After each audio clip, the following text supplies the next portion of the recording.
অচেনা নাম্বার থেকে একটি মেসেজ, তোমার বয়ফ্রেন্ড আজ তোমাকে গণ-ধর্ষণ করতে যাচ্ছে। নিজেকে বাঁচাতে হলে বাড়ি থেকে বের হজো না। অহনা সাজগোজ করছিল বয়ফ্রেন্ডের সাথে দেখা করতে যাবে বলে। তখনই মোবাইলের স্ক্রিনে ভেসে উঠে মেসেজটি। সেটাকে উপেক্ষা করে আবারও সাজায় মনোনিবেশ করে। হয়তো কেউ দুষ্টামি করছে তার সাথে, সে ভেবেই তৈরি হয়ে নেয়। বের হতেই আবার মোবাইলে মেসেজ আসে, তারা 11 জন। গণধর্ষণ থেকে নিজেকে বাঁচাতে এখনই সিদ্ধান্ত বদলাও। না হয় তোমার সম্মান নয়, কেবল তুমিও বেঁচে ফিরতে পারবে না। অহনার রাগ হয় অচেনা সেই লোকের উপর, যে কিনা ভয় দেখাচ্ছে। মোবাইলটাকে সাইলেন্ট করে দেখা করতে যায় বয়ফ্রেন্ড অর্ণবের সাথে। পার্কে পৌঁছাতেই অর্ণব বলল, চলো এক জায়গায় যাব। কোথায়? আমার সাথে চলো। অহনা কথা না বাড়িয়ে অর্ণবের সাথে চলতে থাকে। পৌঁছে যায় নিজের এলাকা থেকে কিছু দূরে একটি জঙ্গলে। সুনসান নীরবতায় ভয় পায় অহনা। অর্ণবের শার্ট খামচে ধরে বলে, তুমি কোথায় নিয়ে এলে আমায়? আর একটু বেবি। কিছুক্ষণ পরই দেখতে পাবে আসল মজা। এটা তো জঙ্গল। এখানে কি এমন করবে তুমি? বড় কোনো সারপ্রাইজ কি আছে? হ্যাঁ, গেলেই দেখবে। অনেক বড় সারপ্রাইজ। তারা পৌঁছে যায় একটি পরিত্যক্ত বাড়িতে। চারিদিকে কেমন বিদঘুটে অন্ধকার। পচা গন্ধ আসছে অনেকটা।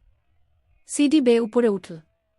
উপরটা পরিপাটি, তবে একখানা ভাঙা আয়না আর বিছানা ছাড়া আর কিছুই চোখে পড়ছে না। অহনা বলল, এখানে কি? কিছু তো নেই। আমরা এখানে কেন এলাম? আমার ভয় করছে অর্ণব। প্লিজ চলো বাড়ি চলে যাই। একটু পর চমক দেখবে, সবুর করো। দেখতে পেল একে একে 10 জন তরুণ প্রবেশ করল। অহনার আচমকা অচেনা মেসেজের কথা মনে হয়। সেও বলেছিল 11 জন লোক তাকে গণ-ধর্ষণ করবে। বুকটা ধক করে উঠল তার। অর্ণব, এরা কারা? এরা আমার বন্ধু। মজা হবে আজ। আমি বাড়ি যাব। আর এক মুহূর্ত এখানে না। তুমি গেলে চলো, না হয় আমি একা গেলাম। একজন লোক এগিয়ে আসে অহনার দিকে। কোথায় যাচ্ছ সোনা? তোমার জন্যই তো আমরা এখানে এলাম। তুমি গেলে মজা করব কার সাথে? বলেই শয়তানি হাসিতে ফেটে পড়ল তারা। অর্ণব হাসছে। নিজেকে খুব অসহায় মনে হতে লাগল অহনার। বারবার মনে আসছে অচেনা মানবের কথা। যদি তার কথা শুনে না আসত, তাহলে এত কিছু ঘটত না। অর্ণবসহ 11 জন পুরুষ অহনার দিকে এগিয়ে আসছে। অহনা নিজের হাতের ফোনটার দিকে তাকায়। রাগের বশে অফ করে রেখেছিল। তাড়াতাড়ি অন করতেই অর্ণব তার হাত থেকে মোবাইলটা নিয়ে বিছানা ছুঁড়ে মারে। পরক্ষণেই 11 জন এগিয়ে আসে আরও কাছে। অহনাকে বিছানায় ধাক্কা মেরে ফেলে দেয়। অহনা পিঠের নিচে মোবাইলের অস্তিত্ব টের পায়। মোবাইল অন করতেই দেখতে পায় একটি মেসেজ, তোমার পেছনে বিছানার পাশে একটি স্প্রে আছে। সবার মুখে স্প্রে করো। আমি ব্যবস্থা নিচ্ছি। অহনা কোনো কিছু না ভেবে আশেপাশে তাকায়। সত্যি সত্যি একটি স্প্রে দেখতে পায়। হাতে নিয়েই তাদের চোখে মুখে স্প্রে করে। তাড়াহুড়ো হয়ে ঘরটি থেকে বেরিয়ে যেতেই অর্ণব ওর হাত ধরে ফেলে, কোথায় যাচ্ছিস? তোকে ভোগ না করে এখান থেকে ছাড়ব না। পালাতে পারবে না। অহনা অর্ণবের হাতে কামড় বসায়। ব্যথার চোটে অর্ণব তাকে ছেড়ে দেয়। সিঁড়ি দিয়ে নামতেই আরেকজন ওর হাত টেনে ধরে। টেনে আবার উপরে নিয়ে যায়। ঠাস করে একটা চট বসিয়ে দেয়। অহনা ছিটকে পড়ে বিছানায়। চিৎকার করেও লাভ নেই এখানে। এই পরিত্যক্ত জায়গায় কেউ শুনবে না তার আর্তনাদ। পশুগুলো পুনরায় ঝাঁপিয়ে পড়তেই পুলিশ এসে হাজির হয়। পুলিশ দেখে সবাই ভয়ে পালাতে থাকে। অর্ণবের মুখ থেকে বেরিয়ে আসে, শালার পুলিশ খবর দিল কোনো মা? পুলিশ সবাইকে ধরে নেয়। অহনা বেঁচে যায়। একজন এসআই অহনার কাছে এসে বলল, ভাগ্য করে এমন হাজব্যান্ড পেয়েছেন। আজকালকার হাজব্যান্ড ওয়াইফের মনের মিল থাকে না কখনো। আপনার স্বামী তো অফিস থেকেই আমাদের কল করে বলল, তার নাকি আপনাকে মনে পড়ছে, কলটাও ধরছেন না। ওনার মনে হচ্ছিল আপনি বিপদে আছেন। আমাদের বলল আপনাকে তাড়াতাড়ি উদ্ধার করতে। কিন্তু উনি আমাদের সাথে আসলেন না। বেস্ট অফ লাক, এমন স্বামী পেয়েছেন আপনি। এখন আপনি চলে যান। আপনি নিরাপদ, আমাদের গাড়ি আপনাকে বাড়ি পৌঁছে দেবে। অহনা মাথা নাড়িয়ে সম্মতি জানা। মনে মনে ভাবতে থাকে, কে সেই ব্যক্তি যে নিজেকে অহনার স্বামী পরিচয় দিল? কেন সে সাহায্য করছে? তাকে চিনলি বা কি করে? অনেক প্রশ্ন মনে হতে থাকল। অহনা ছুটে গেল সেই এসআই এর কাছে। স্যার, আপনি কি সেই লোকের নাম্বার দিতে পারবেন যে আপনাকে বলেছিল আমাকে সাহায্য করতে? ইন্সপেক্টর অবাক হয়, আপনার স্বামীর নাম্বার আপনার মনে নেই? অহনা আমতা আমতা করে বলল, আসলে সে নতুন সিম নিয়েছে। নাম্বারটা আমার মনে নেই। আপনি এখন দিলে উপকৃত হতাম। না হয় বাড়ি গিয়ে তাকে জানাবো কি করে? ইন্সপেক্টর নাম্বার দিয়ে দেয়া অহনাকে। নিজেও কল করে সেই অপরিচিত লোককে। আশ্চর্য ব্যাপার। ফোন বন্ধ বলছে। কয়েকবার ট্রাই করেও কোনো উপায় হয় না। ইন্সপেক্টর বললেন, বাড়ি গিয়ে ওনাকে খবর দিয়ে দেবেন। আমাদের এখানে কল লাগছে না। জি স্যার। অহনা বাড়ি গিয়েই দেখে এটা সেই নাম্বার যে নাম্বার থেকে মেসেজ এসেছিল। কল করে কিন্তু বন্ধ বলছে। এক পর্যায়ে বিরক্ত হয়ে রেখে দেয়া। কিন্তু মনে খটকা রয়ে গেল। অহনা বিছানায় গা এলিয়ে দিতেই আবার মেসেজ আসে। ফোন ধরে দেখে সেই অজানা নাম্বার থেকে মেসেজ, দক্ষিণের জানালাটা বন্ধ করো। বাতাস বইছে খুব। ঠান্ডা লেগে যাবে। অহনা সাথে সাথেই নাম্বারটায় কল করে। বলতে না বলতেই আবার ফোন বন্ধ বলছে। অহনা তাড়াতাড়ি বাইরে যায়। চারিদিকে নীরবতা, কেউ নেই কোথাও। তাহলে সেই অপরিচিত লোক জানুল কিভাবে তার জানালা খোলা? উত্তর ছাড়া হাজারো প্রশ্ন ঘুরপাক খায় অহনার মাথায়। বিকেলে উঠে ওয়াশরুমে গোসল করতে যেতেই আয়নায় দেখতে পায় একটি লেখা, ঘরের দরজা বন্ধ করে গোসল করতে আসো। অহনা তাকিয়ে দেখে সত্যিই ঘরের দরজা বন্ধ না করেই সে গোসল করতে চলে এসেছে। মনে মনে সেই অদৃশ্য মানবকে ধন্যবাদ দেয়। পরক্ষণেই চমকে উঠে, সে অপরিচিত লোক কিভাবে জানতে পারল সে গোসল করছে? তার মানে সে তাকে দেখতে পাচ্ছে। গোসল না করেই বেরিয়ে আসে অহনা। ভয়ে ভয়ে বিছানায় এসে বসে। চারিদিকে তাকিয়ে দেখে কেউ আছে কিনা। না, কেউ নেই। সব স্বাভাবিক মনে হচ্ছে। মোবাইলে টুং করে শব্দ হতেই চমকে উঠে। মোবাইল হাতে নিয়ে দেখে আরও একটি মেসেজ, ভয় পেজো না। আমি শুধু তোমায় অনুভব করি, পাশে থাকি, তাই বলে লজ্জা হরণ করব না। তুমি নিশ্চিন্তে শাওয়ার নিতে পারো। অহনা কল করে। কিন্তু আবারও নাম্বারটা বন্ধ বলছে। অহনা বিরক্তিতে মোবাইলটাকে খাটের উপর ছুঁড়ে ফেলে গোসল করতে যায়। রাতে অহনার মোবাইলে কল করে তার বন্ধু হ্যারি। কল করে জানায় তারা সব বন্ধুরা মিলে কালকেই ট্যুরে যাবে। অহনা জানিয়ে দেয় সে যাবে না। কল রেখে দেয়। সাথে সাথে মোবাইলে একটা মেসেজ আসে, বান্দরবান অনেক সুন্দর একটা এলাকা, তোমার প্রিয় জায়গা, তাই যাও, মন ভালো থাকবে। অহনা অবাক হল। হ্যারি তাকে ট্যুরের কথা বলেছে কিন্তু কোনো জায়গা সেটা বলেনি। তাহলে অচেনা লোকটা জানল কি করে? যাই হোক, এখন সে ঠিক করল সে ট্যুরে যাবে। হ্যারিকে আবার কল করে বলে দেয়। পরদিন সকালে 10টায় রওনা দেবে, তাই 8টায় অহনা রেডি হতে যায়। সব গুছিয়ে নেয়। কিন্তু বিপত্তি হয় ড্রেস নিয়ে। কোনটা পরে যাবে সিলেক্ট করতে পারছে না। অনেকগুলো জামা সামনে রেখে গালে হাত দিয়ে ভাবছে অহনা। এমন সময় মোবাইলে মেসেজ আসে, নীলে তোমাকে নীল পরি লাগে। নীল জামাটা পরে যাও। অহনা কিছুক্ষণ ভাবল, তারপর ঠিক করল সে নীলটাই পরবে। কিন্তু চেঞ্জ করবে কিভাবে? অদৃশ্য মানব যদি দেখে নেয়? সে তো বারবার মোবাইলে আসে, বাস্তবে না। অহনা ভাবল, তারপর মোবাইলটা ড্রয়ারে রেখে দেয়। রাখার সময় মোবাইলে একটা ওড়না পেঁচিয়ে দেয়। মনে মনে বলল, ব্যাস, এবার আর অদৃশ্য লোকটা আমাকে দেখতে পাবে না। নীল জামাটা পরে নেয়, সিল্কি চুলগুলো পিঠে ছড়িয়ে দেয়, ঠোঁটে হালকা গোলাপি লিপস্টিক, এইটুকুই সেজে বেরিয়ে পড়ে। একটু পর মনে হয় মোবাইলের কথা। ড্রয়ার থেকে মোবাইল বের করতেই দেখল মেসেজ এসেছে, আমি বললাম আমাকে ভয় পেজো না। আমি সর্বদা তোমার পাশেই থাকি, তুমি দেখতে পাও না। সবাই মিলে একটা মাইক্রো বাস নিয়েছে। 6 জনের target Bandarban. Ahana, Harry, Rumi, Drake, Tiku আর ইরা। অহনার মোবাইলে মেসেজ আসে, ড্রেক থেকে দূরে থাকবে। অহনার রাগ হয় এবার। বন্ধুদের সে অনেক ভালো জানে। তাহলে অদৃশ্য লোকটা কেন দূরে থাকতে বলছে? কিন্তু তাকে কিভাবে জিজ্ঞেস করবে? কল করলেই বন্ধ বলবে। অহনার মাথায় বুদ্ধি আসে। সে ভাবে মেসেজ করলে ভালো হয়, যখন লোকটি মেসেজ করার জন্য তার মোবাইল অন করবে তখন মেসেজটা সেন্ড হয়ে যাবে। যেই ভাবা সেই কাজ। একটি মেসেজ করল, আপনি কে? অনেকক্ষণ ধরে রিপ্লাইয়ের আশায় মোবাইলের স্ক্রিনে তাকিয়ে রইল। কোনো উত্তর পাচ্ছে না। ড্রেক বলল, মোবাইলে কি দেখছিস? আমরা এখানে মজা করতে আসছি। এসব ভংচং চলবে না বলে দিলাম। এবারের গানটা তুই গাইবি। অগত্যা অহনা গান ধরল, এই সাগর পাড়ে আইসা আমার মাতাল মাতাল লাগে। ড্রেক তার মাথায় চাপড় মেরে বলে, তুই কি এখন সাগর পাড়ে নাকি? অন্য গান বল। আমি গান পারি না। তোর অন্য গান ভালো লাগলে তুই গা বসে বসে। আমার ইচ্ছা নেই। তাহলে আসলি কেন? বাড়িতে বসে বসে আমাদের পোস্টে রিয়াক্ট কমেন্ট করলেই পারতি, হুদাই আমাদের মোমেন্টটা নষ্ট করলি। হ্যারি বলেছিল আমাকে। তুই এসব বলার কে? পাশ থেকে রুমি বলল, ঝগড়া থামা গেন্দার দল। তোদের জানালা দিয়ে ছুড়ে ফেলে দিতে ইচ্ছে করছে। ঠিক আছে, তাহলে তুই গান বল। আমি একা না। সবাই মিলে। সবাই মিলে গান ধরল। তোরে পুতুলের মতো করে সাজিয়ে হৃদয়ের কোঠরে রাখব। আর হৃদয়ের চোখ মেলে তাকিয়ে সারাটি জীবন ভরে দেখব। আমি নেই নেই নেই রে। যেন তোরই মাঝে হারিয়ে গেছি। বান্দরবান এসেই তারা তাঁবু টানা। রাতে তারা তুমুল পার্টি করে। ঘুমাতে যাওয়ার আগে অহনা একচোট ঝগড়া করে নেয় হ্যারির সাথে। বিষয়বস্তু ছিল কে কাল সকালে তাড়াতাড়ি উঠতে পারবে। দুটো বেড করা হলো।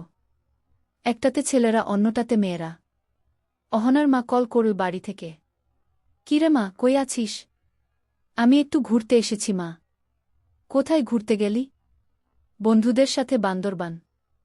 হ্যাঁ, তোর বাবা বলেছিল তো। আজকাল কিছুই মনে থাকে না। বলছিলাম যে এবার ঘুরে এসে বাড়ি আসিস। আমার শরীরটা ভালো নেই, তোকে কাছে দেখতে চাই। কি হয়েছে তোমার মা? তেমন কিছু না। তোকে দেখতে ইচ্ছে করছে। এবার গেলিয়ে তো 8 মাস হতে চল। আচ্ছা মা, আমি 2 দিন পরেই আসব। তুমি নিজের যত্ন নিও। বাবা কোথায়? ঘুমাচ্ছে। কথা বলবি? না, সকালে বলবো। এখন আর বিরক্ত করব না। খেয়েছিস? হ্যাঁ মা। তুমি খেয়েছ? হ্যাঁ। আচ্ছা, তুই ঘুমিয়ে পড়। গুড নাইট মা। Love you.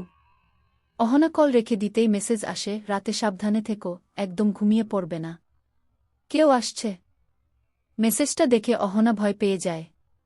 রাতে ওর সাথে কি ঘটতে চলেছে বুঝতে পারে না। সজাগ হয়ে চোখ বন্ধ করে রইল। রাত গভীর হতেই ড্রেক উঠে পড়ে। মোবাইলের ফ্ল্যাশ অন করে। সবাই ঘুমিয়ে আছে। অহনাও ঘুমিয়ে পড়েছে। মেসেজের কথা তার মনে নেই। ড্রেক অহনাকে শনাক্ত করে তার শিওরে যায়। কামনায় তার দৃষ্টি স্থির, জিভ লকল করছে, যেন লোভনীয় কোনো খাবার দেখছে সে। হালকা আলো অহনাকে চোখ দিয়ে গিলে খাচ্ছে। আর এক মুহূর্ত সময় নষ্ট না করে ড্রেক তার গালে হাত স্পর্শ করায়। মুহূর্তেই শিহরিত হয় অহনা। অহনার মুখে লেপ্টে থাকা চুলগুলো আলতো করে সরিয়ে দেয় ড্রেক। হাত দুটো মিশিয়ে নিতেই অহনা জেগে উঠে। ড্রেক সাথে সাথেই মুখ চেপে ধরে তার। গোঙানির শব্দ ছাড়া আর কিছুই শোনা যাচ্ছে না। চোখের পলক না পড়তেই একটা কালো ছায়া এগিয়ে আসে ওদের দিকে। অহনা এক হাত দিয়ে কালো ছায়াটিকে নির্দেশ করে। ছায়াটি খুব কাছে আসতেই ড্রেকের চোখ পড়ে। সেদিকে আর এক মুহূর্ত সময় নষ্ট না করে ড্রেক তার নিজস্ব কাজ চালিয়ে যাচ্ছে। ছায়াটি কাছে এসেই ড্রেকের কলার চেপে ধরে। ড্রেক অস্পষ্ট উচ্চারণ করে, কে রে তুই? তোর জম। বলেই ছায়া মানবটি তাকে শূন্যে ছুড়ে মারে। ড্রেক তাল সামলাতে না পেরে ছিটকে বাইরে গিয়ে পড়ে। তাঁবুর প্রতিটি লোক সজাগ হয়ে যায়। এমন দৃশ্য দেখতে পাবে কেউ তা কল্পনা করেনি। রুমি, ইরা ভয়ে অহনার পেছনে এসে দাঁড়ায়। টিকু আর হ্যারি বাইরে যায় ড্রেককে দেখতে। ছায়া মানবের রাগ যেন ঝরে পড়ছে। সকল রাগ দেখাচ্ছে ড্রেকের উপর। পুনরায় তার গলা চেপে ধরে। ড্রেকের চোখ দুটো কোটর থেকে বেরিয়ে আসতে চাইছে। জিভ বেরিয়ে আসে, চোখ উল্টে গেছে। টিকু, হ্যারি কেউ সাহস পাচ্ছে না তার সামনে যাওয়ার। 1 মিনিটের মাথায় ড্রেকের প্রাণ বেরিয়ে যায়। মাটিতে ছুঁড়ে ফেলে দেয় ড্রেককে। অহনা বাইরে বেরিয়ে আসে। কিন্তু দেরি হওয়ার দরুন ড্রেককে বাঁচাতে পারল না। আকস্মিক ঘটনায় সবাই হতভম্ব। সবাই ভয়ে তাঁবুতে ফিরে যায়। একজন অন্যজনকে শক্ত করে ধরে ভেতরে থাকে। ছায়া মানবটি দাঁড়িয়ে আছে ড্রেকের উল্টানো চোখের দিকে তাকিয়ে। ভয়ে অহনার পুরো শরীর ঘামতে শুরু করে। অনবরত ধোপ গিলছে। ভয়ে ভয়ে কদম বাড়ায়, পুনরায় 1 কদম পিছিয়ে আসে। পরক্ষণেই সাহস নিয়ে ছায়াটির সামনে এসে দাঁড়ায়। কে তুমি? ছায়া মানব অহনার দিকে তাকায়। তার চোখ জ্বলজ্বল করছিল। অহনা তার চেহারা পুরোপুরি দেখতে পায় না। শুধু একটা শরীরের কাঠামো আর আগুন জ্বলা চোখ ছাড়া আর কিছুই নজরে আসছে না। ভয় আরও বেড়ে যায়। নিজেকে আর সামলে রাখতে পারছে না সে। কে তুমি? উত্তর দিচ্ছ না কেন? আবারও নিস্তব্ধ। অহনা হাত বাড়িয়ে দেয় তাকে ছোঁয়ার জন্য। হাতটি ছায়া মানবের একদম কাছে আনতেই সে উধাও হয়ে যায়। অহনা হাততে খুঁজতে থাকে কিন্তু পায় না। কেমন ঘোরের মতো কাজ করে। মাটিতে লুটিয়ে পড়ে সে। সকালে অহনার জ্ঞান ফিরতেই নিজেকে বাইরে মাটিতে আবিষ্কার করে। উঠে গিয়ে তাঁবুতে যায়। দেখো সবাই গোছগাছ করছে। অহনা জিজ্ঞেস করল, কিরে কোথায় যাচ্ছিস সবাই? টিকু ওর দিকে ঘৃণার চোখে তাকায়, তুই কালো জাদু জানিস তাই না? আমাদেরও মেরে দিবি এখানে থাকলে, তাই আমরা চলে যাচ্ছি। থাকব না এখানে আর এক মুহূর্ত। আমি কালো জাদু জানি না। বিশ্বাস কর আমাকে, কাল রাতে যা হয়েছিল তা আমার আগে জানা ছিল না। হ্যারি তেড়ে আসে, ড্রেককে মেরে দিলি, এবার কি আমাদেরও মারবি নাকি? একদম কথা বলবি না আমাদের সাথে। আজ থেকে তোর আর আমাদের রাস্তা আলাদা। আমরা আর কেউ বন্ধু নই। আমাদের থেকে দূরে থাক, এটাই ভালো হবে। অহনা তেজ নিয়ে বলল, ড্রেক রাতে আমার গায়ে হাত দিয়েছিল। ঘুমন্ত পেয়ে সুযোগ নিচ্ছিল। তাই কেউ সাহায্য করতে এসেছিল, এখানে আমার দোষ কি? কেউ আর কোনো কথা বলল না। রুমি এতক্ষণে মুখ খুলল, ড্রেক তো আগেও তোকে পেতে চেয়েছে। কাল একটু বেশি করে ফেলেছিল, তাই বলে তুই তাকে মেরে দিবি? অহনা কাটকাট গলায় বলে, আর কতবার বলব আমি মারিনি। বা মেয়েখোর, ড্রেকের বাচ্চা মেয়ে দেখলেই খেতে চায়। এবার নিজের প্রাণটাও দিল। ব্রিটিশের দালাল মেয়ে দেখলে হুঁশ থাকে না। জানে না মেয়েগুলা ভজঙ্কর। মরসা মা বল টিকু। সবাই গোছগাছ শেষে রওনা দেয়। গাড়িতে উঠতেই অহনা আসে। আমিও রেডি, চল চলে যাই, এখানে সব অস্বাভাবিক। হ্যারি গলা বাড়িয়ে বলে, তোকে নিয়ে গিয়ে মরব নাকি? কি জানি পরের শিকার কাকে করিস। আমরা গেলাম। সবাই অহনাকে রেখে চলে যায়। অহনা একা একা নরম ঘাসে বসে থাকে। ভীষণ কান্না পাচ্ছে না। মোবাইলটাকে আছাড় মারে। কাঁদতে থাকে। কিছুক্ষণ পর উঠেই মোবাইলটাকে হাতে নেয়, এই মুহূর্তে এটাই সম্বল। হারিয়ে গেলে বাড়িতে যেতে পারবে না। রাস্তাঘাট চেনা নেই তার। হাঁটতে থাকে বাঁকা কাদামাটির রাস্তা ধরে। পাশেই ঝর্ণা দেখতে পায়। জলপ্রপাত দেখেই আনন্দ হয় তার। ঝর্ণার পানিতে গা ডুবিয়ে দেয়া। কিছুক্ষণ পর শান্ত হয়ে পোশাক পরিবর্তন করে নেয়। রাস্তার পাশে অসংখ্য ছোট ছোট দোকান। সেখানা থেকে কিছুটা গুড় আর পিঠা নিয়ে নেয়। বাহারি কয়েক প্রকার পিঠা খেয়ে আবারও হাঁটতে শুরু করে। কোথা থেকে কোথায় যাবে তা তার জানা নেই। এক পর্যায়ে রাস্তার ধারে বসে পড়ে। হঠাৎ মনে পড়ে বন্ধুদের কথা। তাকে নিয়ে যায়নি বলে ছায়া মানব যদি আবার তাদের উপর রেগে যায়, যদি ক্ষতি করে বসে। ঠিক তাই হল।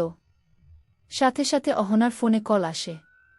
হ্যালো হ্যালো অহনা, শুনছিস? ইরার কণ্ঠ এমন ভয়ানক দেখে অহনা আতকে উঠে, কি হয়েছে তোর? বল আমাকে, কথা বল। ওই এটা ইরা বলার সুযোগ পেল না। তার আগেই গাড়িটিতে বিস্ফোরণ হল। অহনা চিৎকার দিয়ে উঠে, ঘেন্না করি তোমাকে ছায়া মানব। কখনো দেখতে চাই না তোমাকে। আর কখনো আমার সামনে আসলেই তোমাকে নিজের হাতে খুন করব। ছায়া মানবের প্রতি তার রাগ ঝরে পড়ে। বন্ধুরা একটু ভুল করে ফেলেছে বলে এমন শাস্তি কেন দিল?